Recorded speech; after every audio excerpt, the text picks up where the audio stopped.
Good stuff. Thanks very much. Okay, Frank, good to see you. What do you think this spell will demand of you as a manager? Because this isn't the football that any of us are used to. In fact, it's very different in so many ways.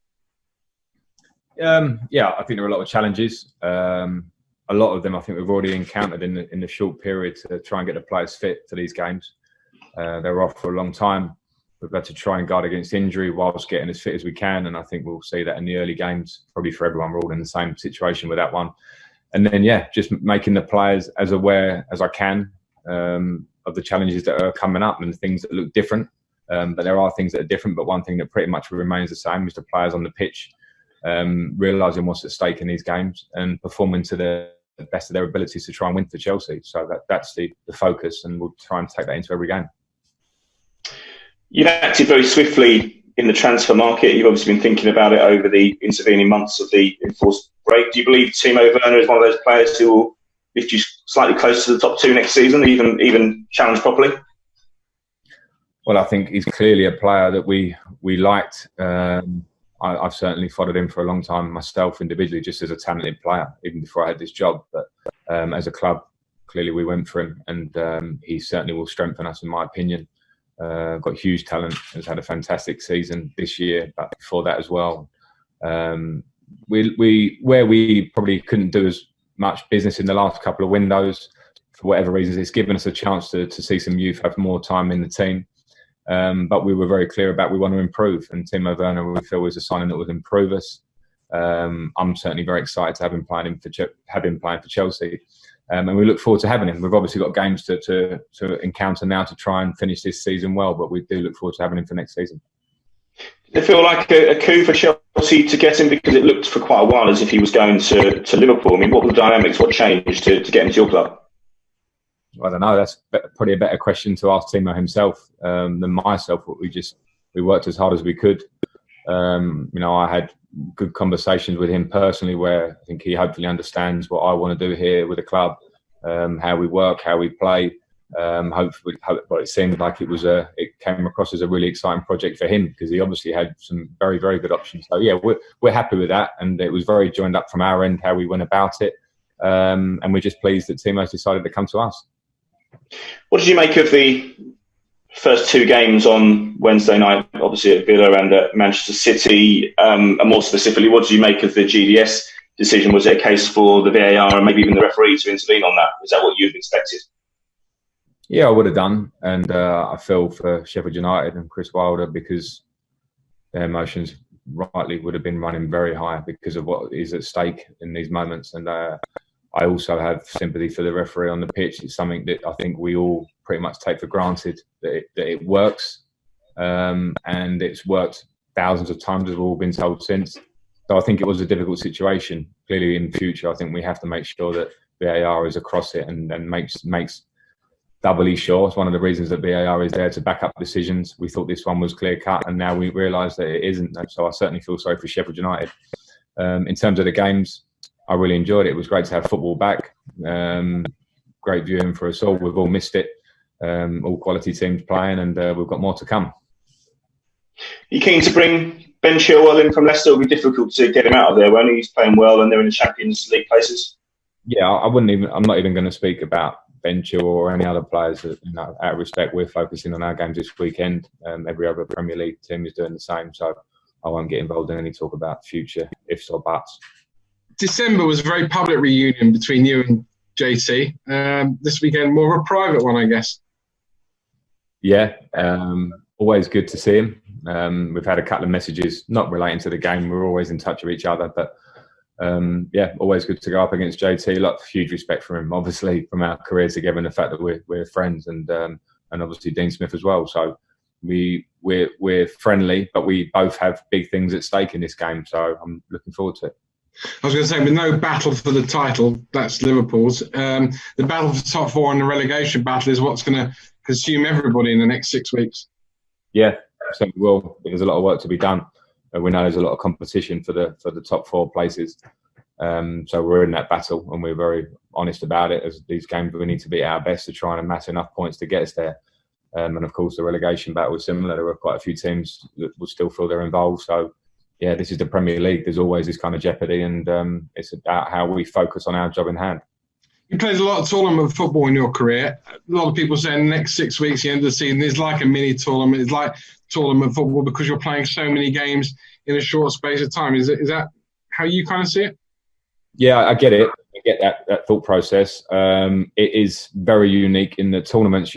I think, have had a season and a build-up, and your bodies are very ready for it. What is new here, and we saw a few injuries in the first evening of football with Arsenal in particular, is that the players, we need to see how the players are a little bit. We've trained really well the players. We've had some games behind closed doors, but nothing replicates the Premier League. So that will be the interesting point from my part, to see how we as a team perform in the first games, and then it will be about recovery the next game, and using the squad. We're going to have to use all the players to keep the team as fresh as we can. For, like you say, it's pretty much similar to tournament football. Good. Frank, when you're in the dressing room tomorrow, what's going to be the biggest challenge for you? Is it to sort of say to the players that don't go full throttle straight away, well, let's build into the game? Or is it best to sort of start pressing from the front and establish yourself as the dominating team? I think we have to go full throttle no matter what game it is. We have the ability to use more subs than usual.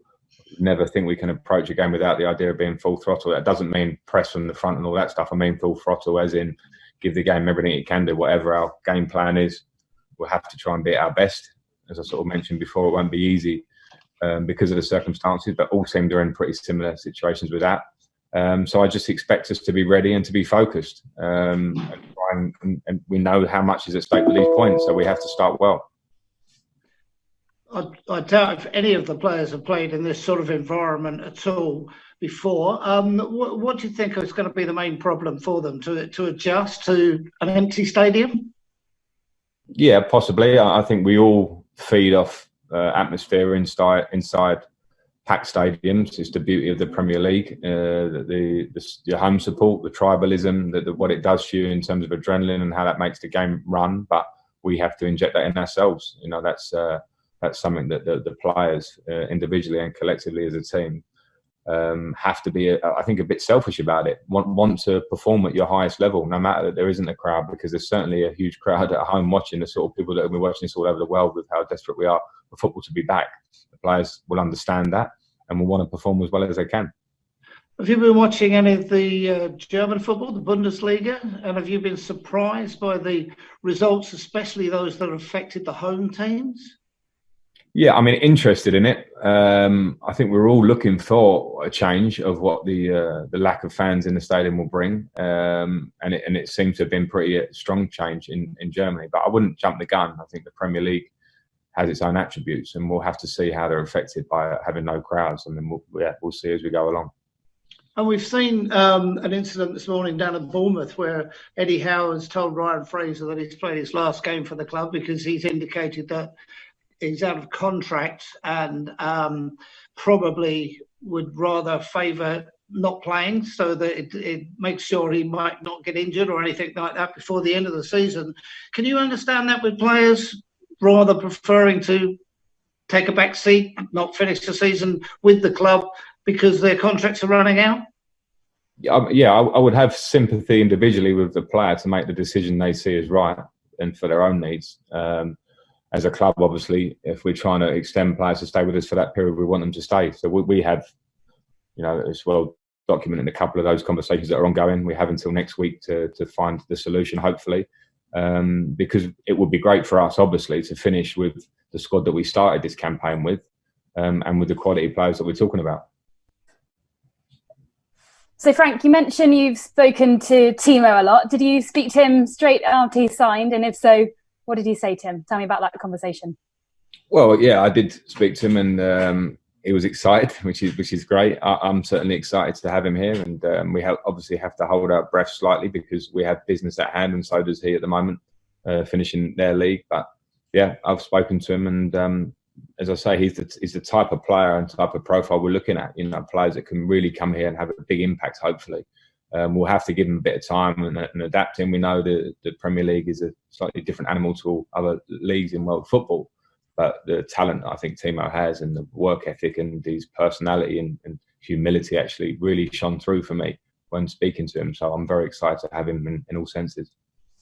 What's the team news for Sunday? Do you have a fully fit squad to choose from?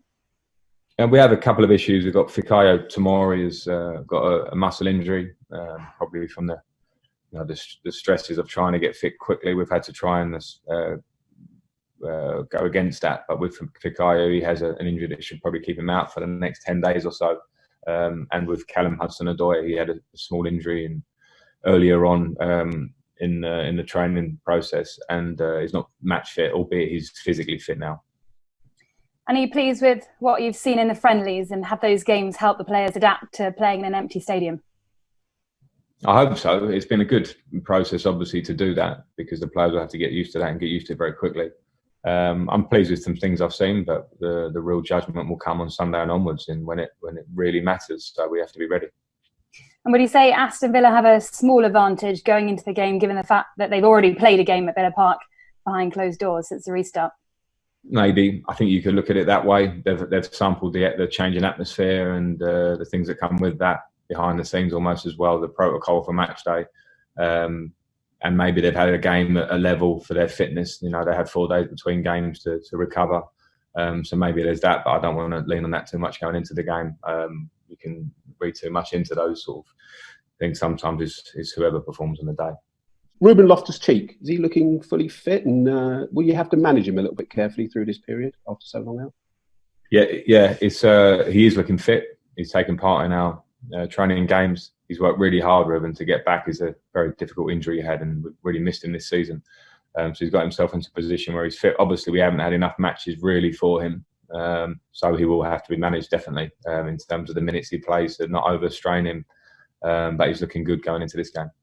I just wonder how difficult it's kind of been if you've got a bit of a selection dilemma on your plate, because obviously you've had a few players coming back. We just spoke about Ruben Loftus-Cheek. I know that Kante as well is obviously making himself available now, or so we hear. And also the use of 5 substitutes as well. Has that been something to sort of get your head around tactically as a manager? Yeah, I mean, I think it's a nice problem. We've missed big players this season. And big parts of it. Ruben, for instance, hasn't played for us. N'Golo Kante has played about 50% of the games. We could go through them, we've missed them. So I enjoy the problem, and the message to the players is whether you start on Sunday or not, we're going to need pretty much everyone in this squad. There has to be a togetherness. The games are going to look slightly different. Subs are going to be absolutely crucial. So the problem I have going in is a nice one, and the players just have to perform when asked to, and they look ready to. The second part was about subs, and yeah, I mean, I think it's a very good thing considering the circumstances of 5 subs and a bigger bench. I think that should be something that stays the course, because you work with players all through the week, the squad. You want to try and get young players on the bench in the Premier League. Everyone has academies and big squads. So to be able to try and get younger players long term, I think that'll be a great thing. But in the short term, I think the 5 subs, when we saw the energy levels probably the other night and a couple of injuries in those first games, it shows you how crucial they are for probably player care as well, and making sure that we keep enough players fit.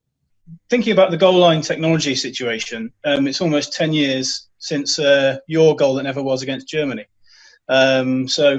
Given what's happened this week and everything, I just wondered if you could sort of talk us through your memories of that day in itself, and the changes since, and what's your assessment of the technology as it's used now? Do you think it's good enough, or would you like to see more improvement still?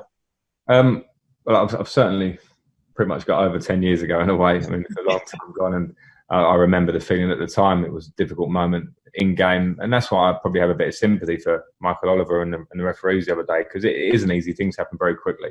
So we've been blessed with the goal line technology, because it seemed such a matter of fact since it's come in, and I think we've all appreciated that, and it's worked. So it was the first time that it didn't work. I don't want to talk casually about it, because Chris Wilder will feel very strongly about it. But I think it's been very good, and if that moment the other day has to serve to be corrected to make sure it doesn't happen again. And with the VAR technology generally, I think we're trying to improve it all the time, and we need to keep striving for that. We may never get perfection in a sport like football, but I think technology is a good thing if used in the right way.